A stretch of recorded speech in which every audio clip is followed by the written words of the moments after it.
தாங்குகின்றது, நம்மை நடத்துகின்றது.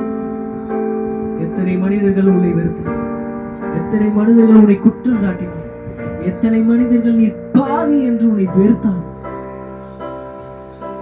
நீ ஏன் பிள்ளை, நீ ஏன் பிள்ளை, உன்னை எந்த இடத்திலையும் தலைகுனி விடணும். உன்னை பார்த்து சொல்ற பராக்கிரமசாலியே, உன்னை அழைத்தது நான் அல்லவா. நீங்களும் நானும் எந்த தகுதி இருக்கோங்க? நம்மளுக்கு தகுதியே இல்லை.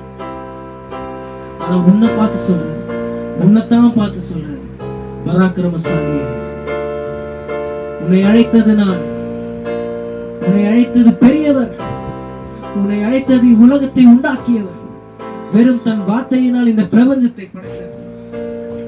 உன்னை அழைத்தது பெரியவர். அவர் சொல்லுகிறார், பராக்கிரமசாலியே, உன்னை அழைத்தது நான், உன்னை திக்கற்றவனாய் விடேன். நான் உன்னை விட்டு விலகுவதும் இல்லை, உன்னை கைவிடுவதும் இல்லை என்று உன்னை பார்த்து சொல்லுங்க. எத்தனை பேரை நீங்க அசட்டியா வந்திருந்தாலும் பரவாயில்ல, ஏதோ பண்றானுங்கன்ட்டு ஒரு இதுவா வந்திருந்தாலும் பரவாயில்ல, ஆனா உங்க கஷ்டத்தை அவர் அறிவார். நீங்க இப்பவும் அவரை உண்மையா பார்த்து, இந்த வார்த்தை உங்களுக்கு தான்.